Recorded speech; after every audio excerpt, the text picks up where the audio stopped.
Salut tout le monde, c'est Men5 de la NFL, la petite école du foot US est là. Et aujourd'hui, on va voir quelques jeux que j'ai trouvé très intéressants pendant, pour le coup, la journée la plus longue de l'histoire à la NFL.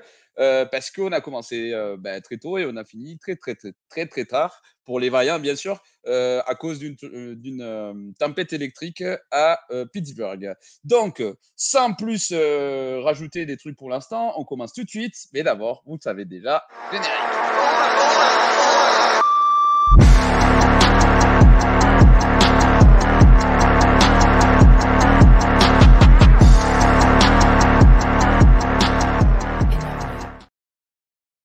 Bon, on va commencer donc par le premier match qui s'est joué à Londres. Très intéressant le match défensivement, très fort les Jets. Bon, ça a quand même ça a été quand même assez suffisant pour que Robert Saleh se fasse virer. Mais ils ont fait un bon match défensif. Bon, après le problème, visiblement, bon, c'était Nathaniel. Moi, je pense personnellement qu'ils auraient pu virer Nathaniel Hackett avant de virer Robert Saleh. Mais bon, ça c'est après c'est le poteau des Aaron Rodgers, donc on voit qui a le pouvoir dans cette histoire. Bon, on s'en fout, c'est pas mon problème. Donc, on va voir un jeu de pourquoi les Vikings ont été si dominants, même contre une si bonne défense comme les Jets. Franchement, je pense que moi, quand j'ai vu ces deux joueurs sur la transmission, franchement, je suis resté bouche ouverte parce que c'est quand même assez sympa et c'est très simple en fait. C'est très simple, mais c'est très efficace. Donc déjà, le personnel qu'ils utilisent la plupart du temps, mais du coup, c'est du 11. Sauf qu'ici, donc le tight end, ils vont l'utiliser en tant que receveur extérieur avec du coup, un tight end, un porteur des balles, 3 receveurs. Justin Jefferson, mais du coup, on va essayer de l'isoler. D'accord. Donc, gardez ça en tête. Ça, c'est quelque chose d'important. Et bon, les motions NFL, déjà, pour un peu déstabiliser la défense et pour déchiffrer la défense, surtout en début de match. Ça, pour le coup, c'était le deuxième quart-temps. Donc, couverture homme-à-homme, ça se voit. Bon, il y a une inversion ici des rôles parce que CJ Mosley, il me semble qu'il avait la couverture personnelle sur le numéro 32. Du coup, il change des côtés au cas où il y a une trajectoire tracée. Ça, c'est où le porteur est parti de l'autre côté. Ça, c'est quelque chose, je pense, qu'il a scouté pendant la semaine, quoi. Sauf que gardez l'œil donc sur les 83 et gardez l'œil sur Sauce Gardner et ce mec-là. Parce qu'ils vont complètement s'effoirer. Alors, normalement, quand il y a ce type d'inversion-là, et là, éventuellement, de commencer coacher, il doit avoir aussi, pendant le développement du jeu, vu que chacun, normalement, est aligné en face de l'homme qu'il doit couvrir, dès qu'il y a un switch, dès qu'il y a un croisement, donc ce qui va se passer ici, donc hop, petit wheel route, petit sim et petit tracé à l'intérieur. Mais dès qu'il y a un croisement, normalement, en fonction de ce qui a été coaché, pour éviter justement ce qui va se passer, qui va quand même se reproduire, il doit y avoir aussi des switches en défense. Donc là, c'est le cas. Sauf que tout le monde se foire de façon incroyable, monumentale.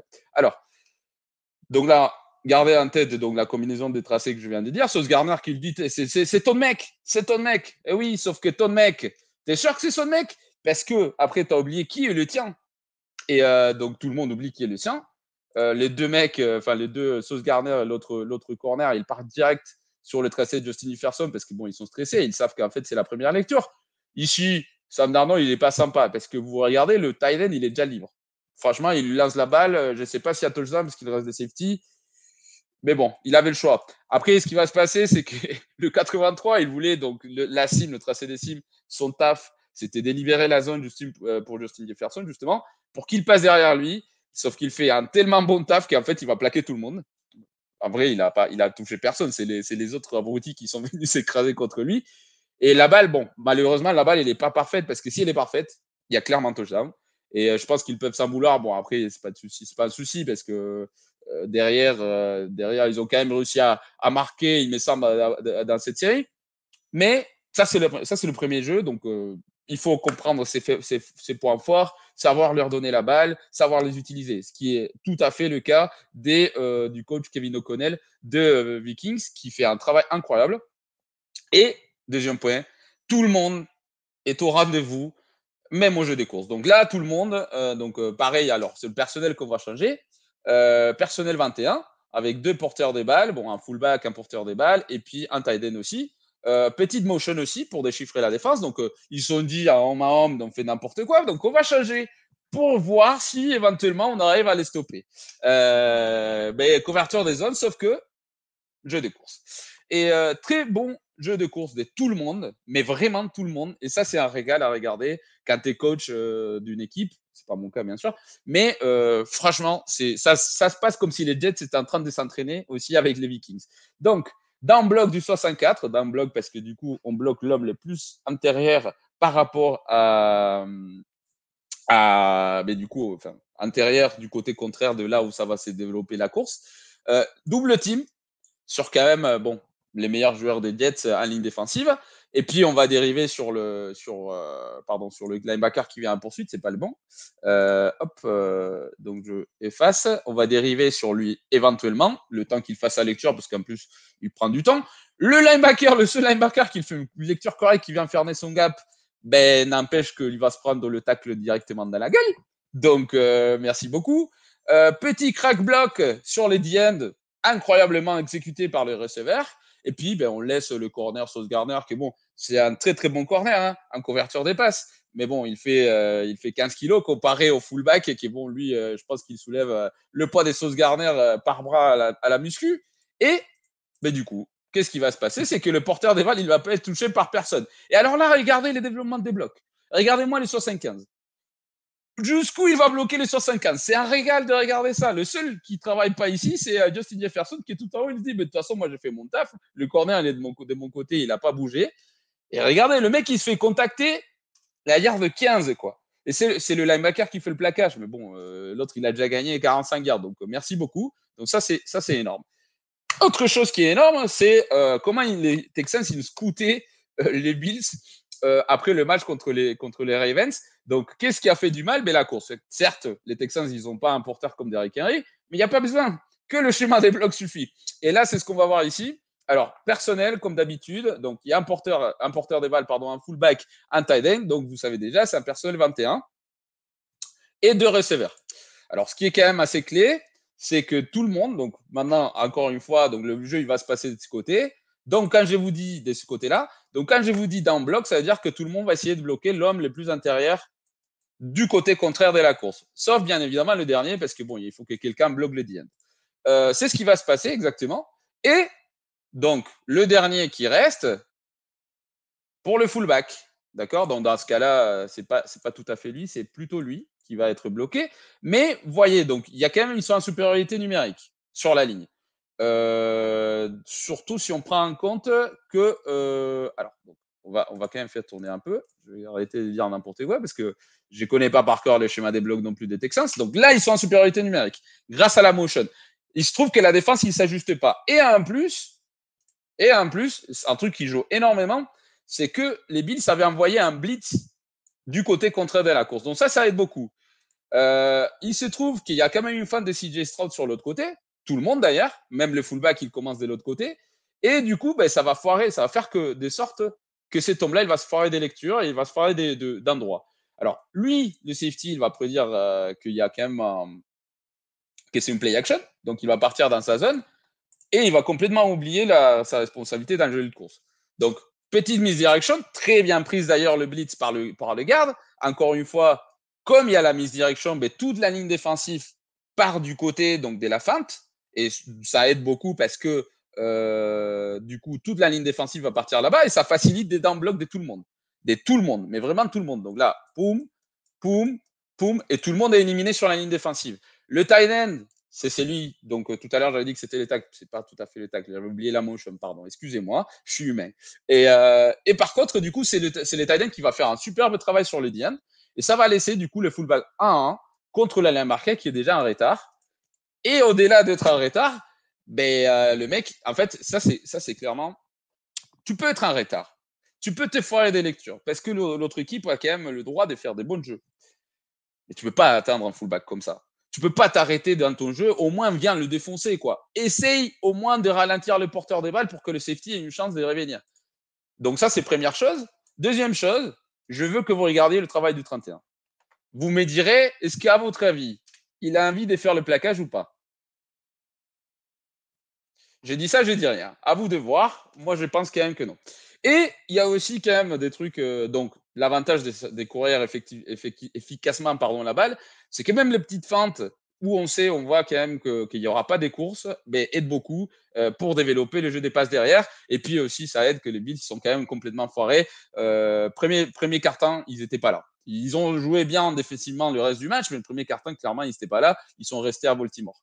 Et donc, cover 2 man, niveau défensif, donc tout le monde a son mec. Ici, un des linebackers qui doit avoir le tight end. Alors, ça va changer parce qu'il va avoir une motion. Maintenant, je me souviens. Et du coup, cover 2, qui dit cover 2, chacun des safety aura une zone, du coup, une moitié du terrain. C'est pour ça que ça s'appelle cover 2. Il y a un de linebackers aussi qui doit avoir le porteur qui va partir en trajectoire de swing. Et alors là, regardez-moi ça. Si c'est pas magnifique, donc encore une fois la motion, si Destrov, s'il te plaît, merci. Donc la motion, c'est juste au début du jeu. Donc il va faire une sorte de one block, sauf qu'il va pas prendre le tacle défensif, il va venir aider un couverteur des passes. Alors, j'ai oublié de dire qu'il y a le personnel. Je suis désolé. Donc personnel 12, 2 tight ends, un porteur de ballon. Et donc en face, ils peuvent se permettre d'avoir 3 linebackers, mais bon, ça ne servira à rien. Et donc, linebacker qui avait encore une fois la responsabilité du porteur des balles, il va descendre complètement directement. Le tight end qui va rester en protection des passes. Donc, un des deux linebackers, donc typiquement les 42 qui avaient la responsabilité de l'autre, en fait, il va pouvoir venir aider sur le tracé croisé de cet homme, de ce tight end. Poste de l'homme du receveur du côté gauche, du côté long de la formation, suivi par son mec. D'ailleurs, il fait plutôt une bonne couverture. Mais quel est le problème en fait? Au moment où il y a le croisement, et sachant que du coup, le safety, il fait lecture de son côté vers ce côté-là, en fait, il va rester focus sur ce qui se passe de l'autre côté et il va rester ici pour essayer justement d'enlever le tracé intérieur. Mais qu'est-ce qui se passe? De l'autre côté, Nico Collins, je crois qu'il s'appelle comme ça, peut-être que je me foire. En tout cas, le numéro 12, qui est quand même un incroyable receveur, leader de la NFL d'ailleurs, il a tracé long. Eh bien, le 31, qui est un homme à homme, et un décalé, et a quel avantage? Il ne fait pas un si mauvais job que ça. Le problème, c'est qu'il attend l'aide de son safety. Et les safety, merci beaucoup. Bon, Damar Hamlin, il est pour rien. En vrai, c'est lui qui se force, c'est lui, là. Il fait la mauvaise lecture. Et merci beaucoup. Le reste, c'est de l'histoire. Vous pouvez le voir. Je vais les laisser juste pour vous régaler, mais franchement, tous les restes, vous voyez, juste pour montrer quand même comment je sais qui s'est trompé. Regardez le 31. Eh, t'es où, frérot? Aide-moi, là. Aide-moi, gros con, là. Voilà. J'ai dit ça, j'ai dit rien. Alors, match avec la surprise peut-être de la semaine. Je suis désolé pour nos potes de Gunnan Seattle parce que bon, ça a quand même été ça a été un peu nul à regarder, mais parce que les Giants sont venus avec un game plan, ils ont exécuté, mais parfaitement. Ils voulaient consommer du temps, ils ont réussi. Le premier carton, on n'a pas vu de Geno Smith. Bon, les Seahawks gagnent quand même, mais ils sont accrochés à leur game plan et ça a marché parce qu'ils ont, en plus, ils ont fini par gagner le match. Donc, ici, petite motion ça montre juste que c'est la couverture en homme. Personnel 11 avec du coup un tight end, un porteur plutôt et un tight end. Et du coup, on voit effectivement homme à homme parce qu'il y a un linebacker sur le tight end. J'espère que c'est un linebacker, sinon vous pouvez me reprendre sur les commentaires. Et du coup, est-ce qu'il faut regarder? C'est lui, poste. En plus, il va très très bien les courir parce que vu que le mec ici, il a ce qu'on appelle le outside leverage, c'est-à-dire qu'il a l'avantage à l'extérieur parce qu'il est placé sur son épaule extérieure. Mais il va le ramener au milieu, il va lui obliger à faire tourner les épaules, et puis il va planter son pied et poum, il va partir en direct. En face, du coup, c'est couverture homme à homme, c'est cover 1, parce qu'il y a un seul safety. Le problème de ces couvertures, alors c'est pas vraiment un problème, c'est que du coup, du coup, il y a un seul safety. C'est ça le problème. Mais il faut que le safety ne se foire pas dans sa lecture. Donc, motion, c'est ça qui m'a confirmé que c'était couverture à Mahomes, parce qu'il s'est fait suivre par son mec. Mais du coup, comme tout le monde, du coup, il y a un receveur à moins, et puis tracé court ici, toute ces zones est libérée. Et il se trouve que les safety, il s'est fait attirer par cette tracée de motion parce que bon, il dit peut-être que le match, enfin le jeu, il est dessiné pour lui, sauf que pas du tout. Et les 22, il se trouve qu'il est très lent. Et du coup, il va rattraper son mec une fois qu'il a déjà marqué dans la end zone. Et alors, là, c'est pas vraiment un jeu intéressant, etc. Mais par contre, je pense que cet homme-là, Alors vous me pardonnerez, les fans des Seattle, je sais pas, j'ai oublié son nom, parce qu'en plus, il y a un nom compliqué, je crois qu'il y a Smith dans l'histoire. Franchement, il mérite un Oscar. Franchement, il mérite un Oscar. Alors, c'était la fin du match, les Seattle, ils avançaient, les Seahawks, ils avançaient. Donc, c'est pour ça que vous voyez quand même le personnel, c'est un personnel empty. Il y a pas de porteur des balles, il y a que des receveurs. Alors, peut-être que lui, c'est un porteur des balles, vous m'excuserez. Mais surtout, il y a un tight end qui vient ici rester dans la protection des passes. Mais surtout, ouais, il y a pas de, enfin, il n'y a pas de porteur à côté des Geno Smith. De toute façon, c'était le moment de désespération. Il fallait lancer le ballon. Et alors là, regardez-moi ça. Comment il va dans sa sim. Il va tirer. Déjà, il fait un bon tracé parce qu'il évite le safety. Le safety qui vient ici, cover 2. Donc, il vient éviter justement le safety. Il va scinder en deux le terrain. Et puis, ben, il se fait suivre par son mec. Et Geno Smith, quand il voit ça, ben, déjà, il a l'ouverture là. Il a la mer rouge qui s'ouvre devant lui. Et ça, regardez-moi ça, pardon. Par contre, le travail d'actuation. Il tourne la tête, il se rend compte que Geno Smith, il va courir. Il lève la main. Le mec, il lève la main, le safety, il se dit putain, je suis en retard, il faut que je le rattrape. Et l'autre aussi, hein, il accélère. Hein. Et du coup, ça ouvre vraiment, mais comme Moïse devant la main rouge, je ne sais pas le prononcer en français, je suis désolé. Et là, du coup, j'ai mis trop l'autre angle. C'est quand même beau, là. Il lève la main et tout. Et en plus, il va se faire plaquer, le mec. Vraiment, ils attendaient que la balle arrive. Donc, franchement, incroyable.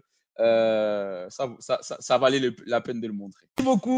Merci beaucoup d'avoir regardé jusqu'à la fin. J'espère que vous avez apprécié. Si vous n'avez pas apprécié, ben, je suis vraiment désolé, mais merci quand même d'avoir regardé.